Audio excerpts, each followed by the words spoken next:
So the third part, we saw recognizing the spatial and geographical place. We saw recognizing the actors and recognizing also the sectors where the interests of the actors are taking place. And the final part is recognizing and seeing the different resources and tools that the local and regional government have. So we have the economic resources.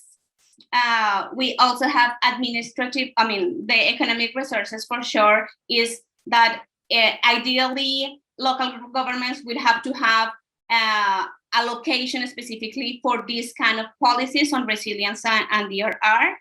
And for sure, they have to depend also on other level of governments in times of crisis, mostly to actually provide better and sustain the public services.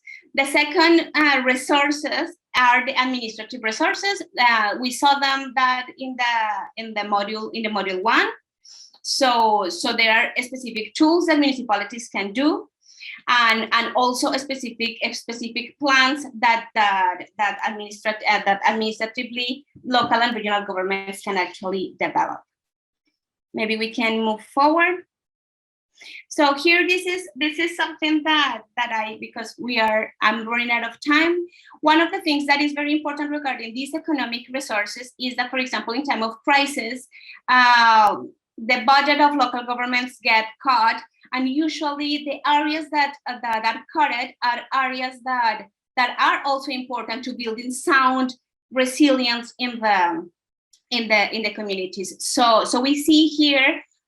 This is a table done by UCLG and Metropolis and LSE, and it says where the financial situation and the cut and the prioritized spending that some local and regional governments did in the beginning of COVID. So we see that some of the cuts were done in areas like cultures, tourism, education, travel, human resources. So we see that these resources, and when creating DRR or a resilience strategy, we have to be careful and to see really what resources are available for local and regional governments to actually use. So maybe we can move forward.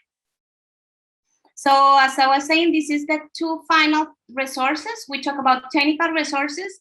For sure, for example, when there is a metropolitan area, metropolitan areas will have maybe more technical expertise. So they will have maybe professionals and the participation of more professional people like geographers, architects, economics, which actually give added value and better information. But this means that also other local governments that don't have as many resources as a metropolitan area should be having this kind of involvement of technical people in the field.